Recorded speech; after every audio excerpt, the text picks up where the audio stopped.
Hello, Woo. and welcome to the Turtle Rock live stream this week. I am Chloe, and I'm here with Chris Ashton, one of our fearless co-founders. Hello. And we are going to talk to you guys about balance today. We have a balance patch coming up. We're pretty excited about. There's lots of changes, so stick with us while we go over all of this stuff. We've got changes to hunters, changes to monsters, changes to perks, whole laundry list of stuff. So Chris is going to walk us through it. And it's important to note that it's still in. A lot of these are still in testing. They could get pushed from one update to another, but the point is, these are things that we're currently working on, where things currently set, and what the game that's going to be played. The games that are going to be played today are playing with sort of this set of rules. Right. Today. Okay. That is good to know. And I think there's some stuff in here that people have been asking for in the community. So we finally been like, okay, fine, we'll cave. So well, a lot of it's just time, right? Like a lot of it is previous updates.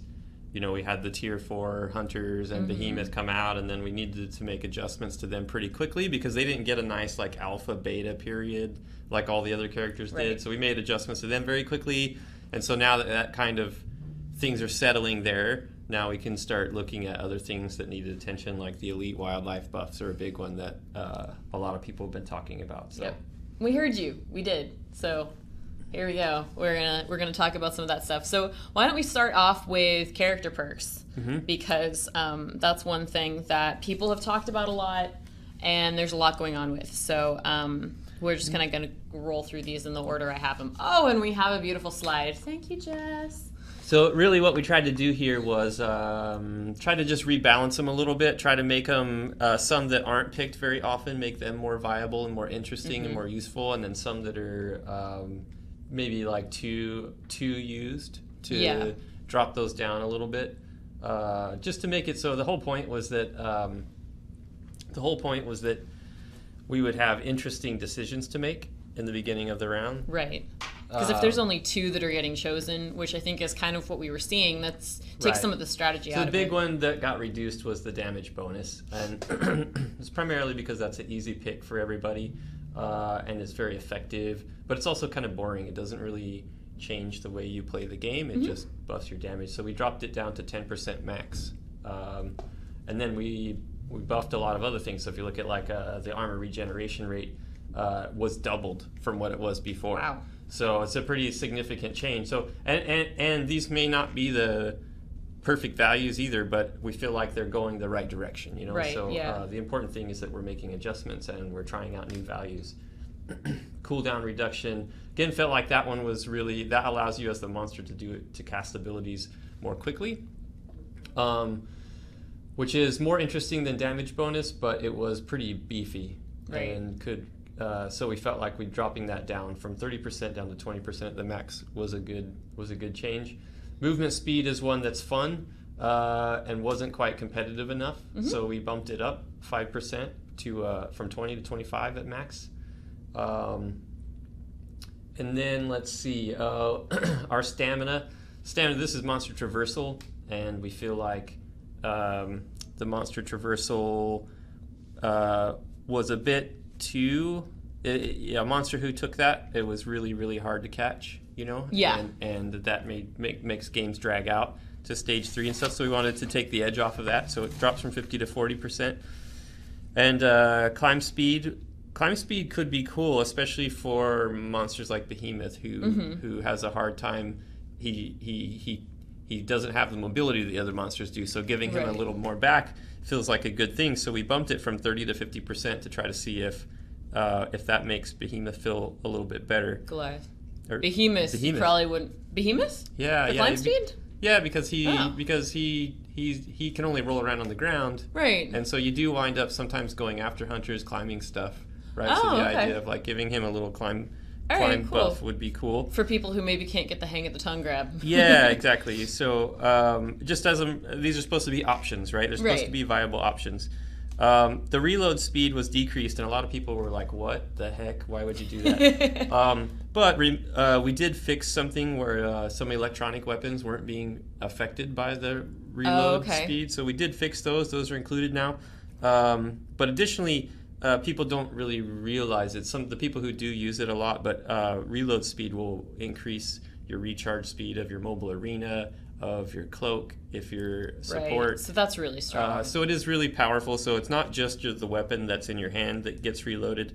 It's everything. Yeah. And that's why like a value like 25% is still significant, because if a mobile arena is 60 seconds total cooldown between mobile arenas, now you can throw it in say like 45 seconds, somewhere around there. So and I definitely take that perk a lot. So and then jump height increased to 300% now, and it's kind of fun because jump height was one that we put in there just as a default. That's the same as monster climb was in there just as a default, so that the jump height was a hunter default, and it wasn't really, it was just intended to be fun and not really like a viable strategy. But we're finding that at 300% I can dodge a lot of monster attacks just by jumping. And it also means when I jump, I get really high. So if I'm like trying to get up on top of a ledge and I jump, I can usually get up on top of a ledge with using very little jetpacking. Okay, so it's I actually like kind of conserve my jetpack by taking jump. Yeah. It's like having Sunny on a team without actually having Sunny. It's a little bit, yeah. You'll go a little farther with your jetpacking. You'll use less fuel, and you're a little more mobile. When you're out of jetpack, you're able to dodge attacks a little bit better when you're jumping. So people should play around with it and see what they think and have some fun. So that's kind of our pass on the character perks. Yay! So hopefully you guys will get a chance to see what that looks like in our game, and are always interested in your feedback. So a lot of this stuff is posted on our forums in the telemetry and game balance thread. So if you have strong opinions after watching this play, go there and tell us about it, because we are interested. Of course, I feel like there's a lot that you don't get unless you really like get the game in your hands. So well, take it with a grain of salt. Know that these are different play styles, different people playing, so it might feel different when you get your hands on it. So, and again, it's just we just want to include.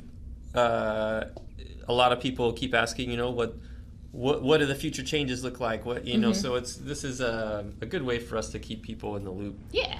And let them know that we're still. I mean, we're still spending a ton of time on the game. Even though it's already shipped, we're spending a ton of time on balance and making adjustments and trying new things.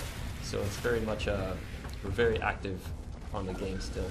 Apparently, we got a note that people are excited about the jump height change. So yay, that's cool. It'll be. I think people have really enjoyed exploring that with Sunny. So maybe that's kind of shown people what the utility can be, so that people will be more interested in exploring the perk now. Yeah, and I think we're learning. Over time, and this may tie into future perks if we raise the character level, max level later, or anything we do in the future, that we're finding that the character perks that affect the way that you play kind of change the way you move through the world. Absolutely. Or things like jumping are really fun and also effective, right? And that's a lot more interesting and a lot more fun than things like damage resistance or damage bonus. So yeah, we don't want people to feel like they have to take a certain perk because the opposition has taken one. I think that's something that came up in competitive play that we were like, oh, well, that kind of takes some of the strategy and fun out of it. So we're jumping into a match here. We've got Kraken, Hyde, Val, Sunny, and Abe. Is that right? Yeah. So we're going to talk about these characters for right now. Let's start off with Kraken, since he's the big bad monster. We have some notes on him.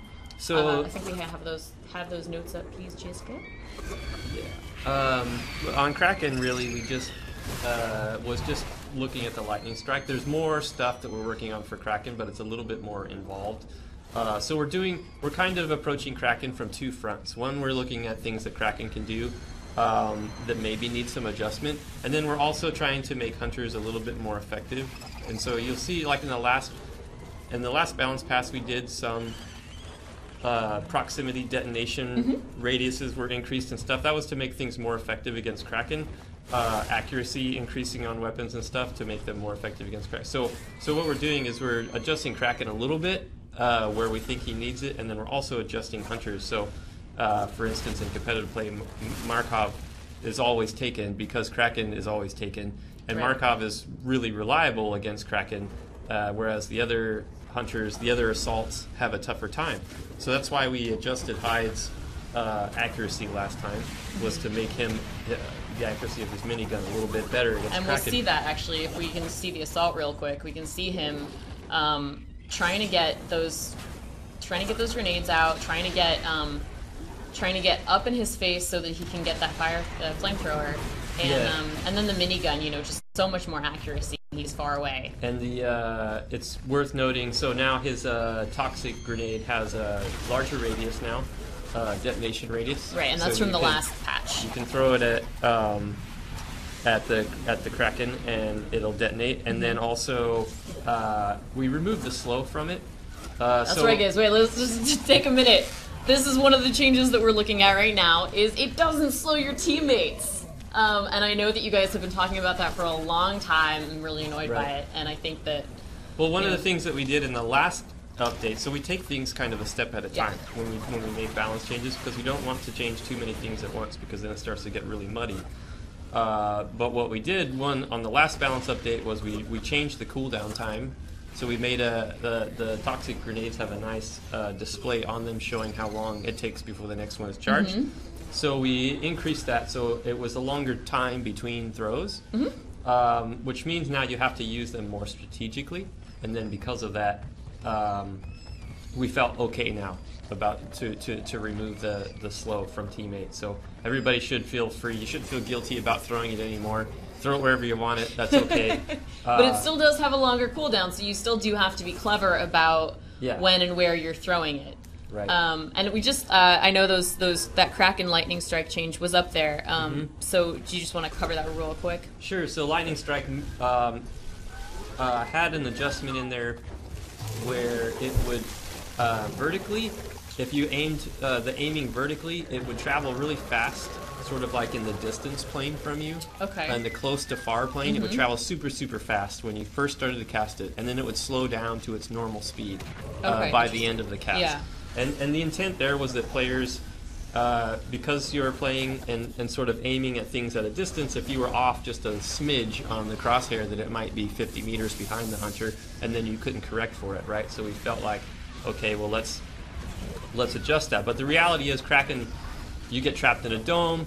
You're not really that far away from hunters. A lot of times, when you're casting Lightning Strike, you're right on top of hunters. Yeah, I mean, that's what we just saw. Is he was pretty close, actually. Right, and so it's one of those things. In practice, it really didn't make a lot of sense. And what we were seeing in very high-level games is we were seeing people use that high speed as a way to trick people. So I would cast it really far away from somebody and then whip it, whip it to them really quickly. I mean, it's still pretty zippy. He's doing a really good job with those. Yeah, so we didn't change the top speed. We did that in the last balance. We changed the top speed of the Lightning Strike. What we did is we made it, now it's a constant speed. It doesn't matter if you're aiming in the close to far plane or the left to right plane. It's going to move always at this constant speed. And that's something good for hunters to know. And so I think what it means is it's more dodgeable if you're a longer distance from Kraken, and it means it's more consistent feeling.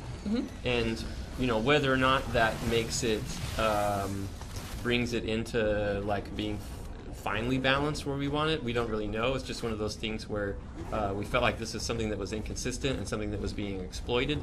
And so what we want to do is pull that out now and then see what the telemetry looks like and what happens in the ESL games and stuff as a result. So we have a question about Kraken. Apparently there was a comment on the forums that mines would have a 1 second arm time. Right.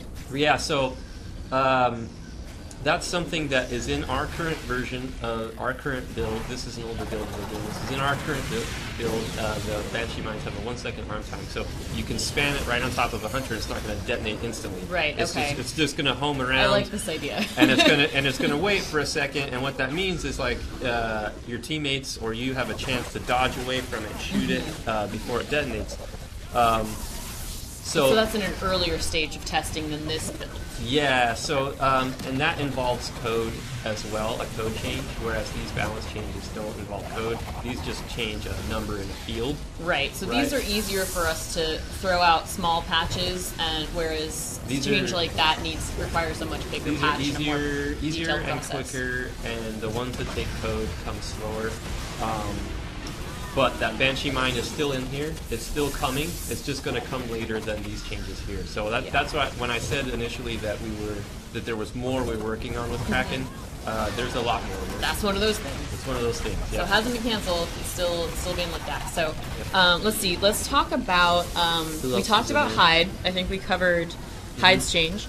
Let's see. We got Val. Oh, so Val. Small change to her, but could actually be a pretty big feeling change. So it's kind of fun. We still are working on Val. She got a buff in the last update, and she's starting to feel better. She's still a little bit weak on sort of the self-preservation, the ability to keep herself alive or sustain herself a little bit now. And Kyra can shoot healing grenades at her feet and heal herself. And the only way Val can heal herself is through the heal burst, but that's a 15-second or 20-second, I can't remember exactly, duration between, and it didn't give her that much health anyway. So the intent here, what we wanted to do was... Don't pounce her, we're trying to see her heal burst. What we wanted to do... There we go, yay! Yeah, what we wanted to do was now she heals herself more with her heal burst than she heals her teammates. So we bumped her up. Interesting. So she heals her. Take whatever she used to heal herself before, add 50% to that. That's what she's healing herself now. Okay. And so what it makes her own self healing a little bursty. So interesting. Like in playtest, I can take a rock throw to the face, and I can recover from that really easy as Val. But if I take another one, I'm still on cooldown. Yeah. And I can't. Which recover. is, I think, what we just saw. Really is. Right. So she got to last for a much longer time against Kraken because she had that heal burst, but he still powered her down. Yeah. So it's something, and again, this may not be where we end up. It may not be perfect. Val might not be in a perfect space after this, but we're moving in the right direction. We feel with that. So it's important. Kraken's having a hard time on this one. Yeah. There was one other question about harpoons. We don't have a harpoon. Trapper right now, but yeah. So harpoons. Somebody asked if harpoons are going to bring Kraken to the ground. So they do in certain situations, and I don't really want to elaborate too much about it. But it is something that we just checked into a build last night. Okay. The QA team is starting to test it now. A good fix. I think I'm really excited about it. It's going to make it super consistent. But again, that's code, and so it's going to be not in the update with these changes. So in the works, but it's in the works. In a show-offable place right now, but definitely still on the radar, still being sorted out. So thanks for that tease, Chris. Yeah. Let's see. Well, Sunny. We've got Sunny. We have a few changes on Sunny. So Sunny, after the last balance update, Sunny was she is the character. She has the best win-loss ratio of any hunter on the team. Right. So she's, again, we kind of look for those extremes. People keep asking, like, why aren't we looking at Lazarus? Well, Lazarus is in the middle of the playing field right now. He's really not extremely overpowered. He's not extremely underpowered. So he kind of, right now we're attacking the heavy hitters, right? So it's a lot of looking at Kraken. And Sunny's one of those. So with Sunny, she had a little bit of a hard time against Kraken because that mini nuke arcs so heavily, doesn't have a ton of range, it travels slowly, and then if you weren't super accurate with it, it would just fly right by Kraken. Which is really upsetting. Yeah. Because you're like, oh, now I have to reload this damn thing. And so now it's increased the proximity detonation on that. To help her against Kraken. So her against Kraken, she's got a really good win-loss ratio, not great against Kraken. So this should help her against Kraken. But then her shield drone, we decreased the health of the shield drone, so the shield drone's easier for the monster to take out. Yeah, because it did take quite a few hits to get It really that. took a beating, and our thought process was it can't move, it can't dodge, and it can't adjust to other people's positions, and there's only one. You can't have two. Wow, he came back? Yeah, he did. He got everybody down except Val, and Val had 2 strikes, so... That was impressive. That was an impressive comeback. I thought he was done for. So shield drone has less health, easier to take out. It does make a difference. You don't spend as much time. You do have to specifically go for it to take it out. It doesn't accidentally break like traps and stuff do, which is nice. But it doesn't have. It's not as tanky as it was before. Yeah, but with the arm time, you can't have it be too easy to take out because like then when you try to replace it, it's still going to take a while for it to go down. Yeah, for it to charge up. All it that feels stuff, pretty good right now, but again. You know, we'll put this update in there, and we'll see what the realities are. Yes. And jetpack booster. So let me clarify like how Sunny's jetpack booster works. I think there's some confusion about that in the so community. What it does is it increases your thrust of normal jetpack flying by 50%.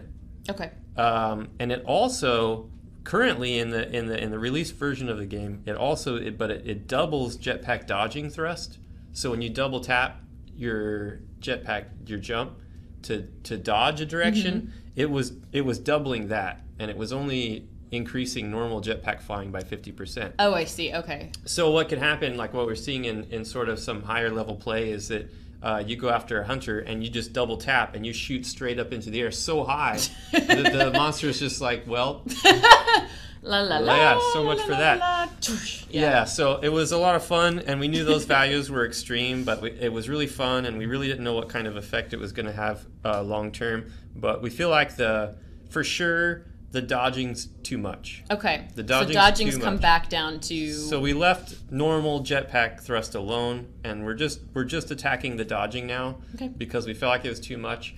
So if you just double tap and you shoot up into the air, you won't shoot nearly as high as you used to go in the air. And then we want to see because Sunny's on the last balance update we did, we adjusted Sunny's damage output because we could see in telemetry that the damage output was much too high. Yeah. And now her damage output's right exactly where we want it to be, but her win-loss ratio is still too good. Mm-hmm.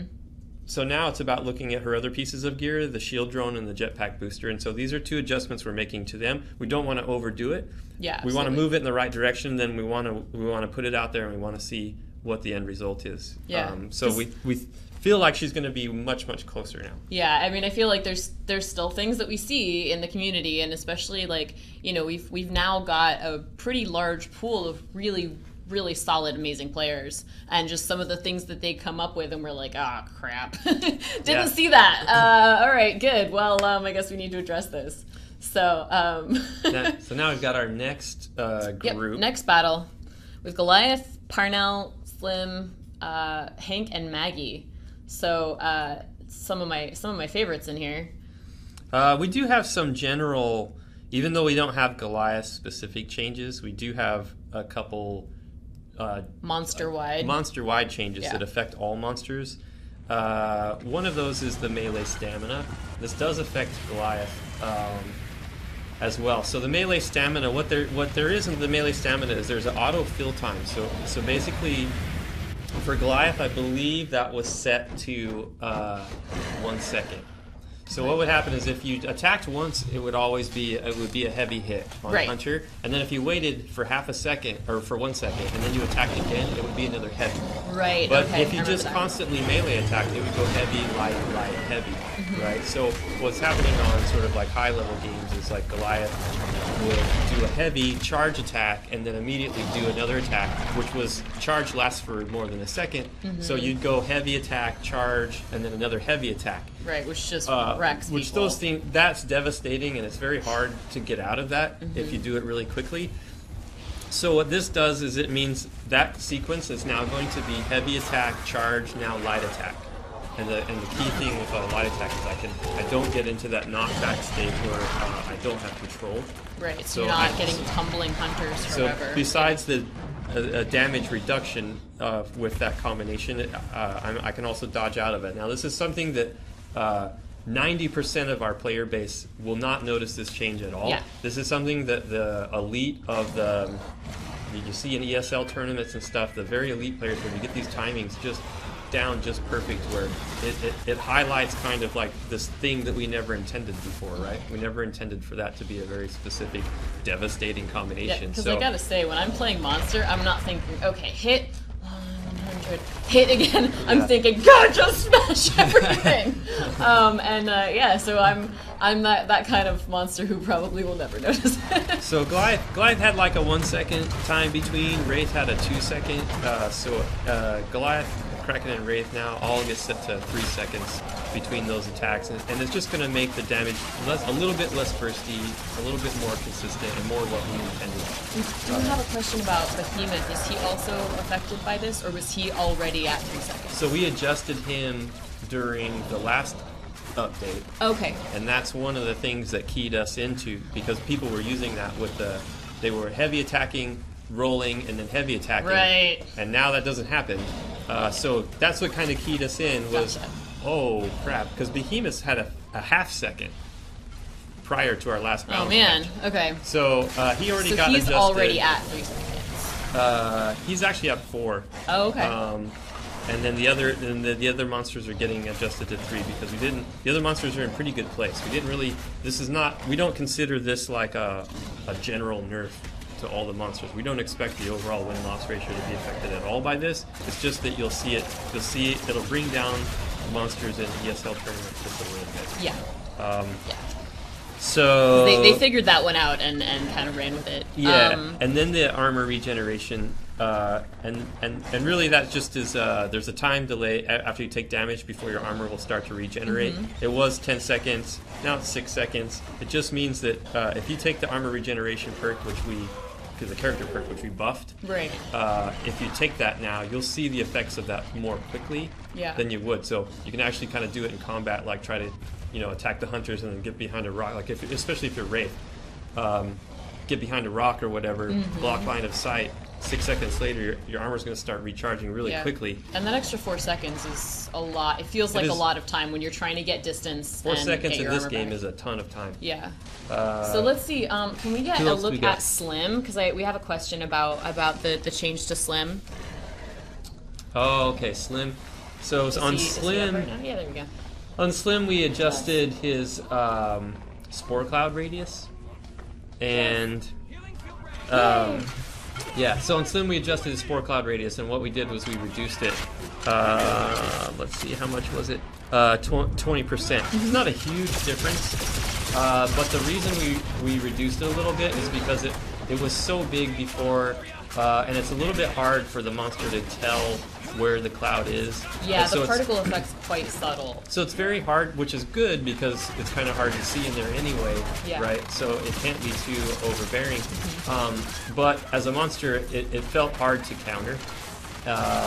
So by reducing it 20%, it's just 20%. It's not a huge difference, but by reducing it 20%, you can you'll be in combat with the hunters, and then you can like if you're Wraith, for example, you can warp back like once or twice and then see everybody and then sort of go back in. Gotcha. Okay. So it just makes it so that it just hits that edge of where you're fighting, and you'll see the health bars pop on and then pop off and then pop on and pop off, and it's just a little bit more manageable as the monster. People were having, I think, a hard time with it. It's because it's just, especially it's such a new mechanic. So people were like, oh wait, now I have to rely on something else to know where people are. It just feels like you can do a little bit more about it as the monster now, whereas before you just really kind of felt like a victim. We don't need victimized monsters. That's silly. So now you can sort of actively jockey around a little bit and try to. All you got to do is move a little bit to the left or to the right, and you find yourself outside of that cloud a little bit more quickly, and then you can see again. So. And I think monsters need more mobility anyway. Like that's a good habit to get into. Just to evade being shot. It's really just to take the edge off the spore cloud just a little bit. We had a question just to go back to the stamina. So the armor reduction. Where is it? Yeah. Someone was saying that Wraith used to regen armor in 8 seconds. Is that accurate? I'm not sure the time. I'd have to go look at the files. Well, it does. I mean, what matters is like now it's 6 for all monsters, right? Is that? Are you talking? I see. Used to start regenning armor, right? So, I think I'm not 100% sure. I was pretty sure that all the monsters were taking This is not the overall time it takes to regenerate armor. Right, it's when it starts. So like you're in combat and you're fighting and you stop fighting, 6 seconds later your armor starts regenerating. Yeah. So it's just that they're all set to 6 now. Okay. Cool. So let's see, who else do we have here? Shall we look at Parnell real quick? Just so Parnell. Oh my goodness. Parnell, this is one of those changes where the goal really is to make Parnell more viable against Kraken. So obviously the shotgun is not going to be useful for Kraken, but the rocket launcher would be. So the rocket launcher, the spread is still affected a little bit while you're jetpacking, but while you're just moving around, it's dead accurate. So 100% accuracy. And the rockets travel anyway. You have to do a little bit of leading, and they don't have a huge detonation or proximity detonation radius. So, but you shouldn't. You're not under. Before, he had a minimum spread. Right. And so, like, didn't matter what I did as a player. If I aimed dead on and I pulled the trigger, it might not go there. Yeah, and that's super frustrating. Because I, if you're just looking at the loadout objectively, I would never pick Markov against Kraken because you have to be quite close to use the lightning gun. The mines are only going to work if you've got a really solid trapper who's able to get him down to the ground. So, I mean, I would think that Parnell was an obvious choice. So I think we're getting him back to that point where people will want to take him, and he makes sense. Yeah. So it feels a lot better. It feels a lot better to me now. I feel like when I miss, it's my fault, Sorry, so let's see. Someone had a question about the spore cloud. It's just an area of effect. It doesn't have to hit the monster. So he can be in it, he can not be in it. If you miss the monster completely, or if you hit him and he continues running and goes out of it, it's not going to affect him. It's just like, while you're in the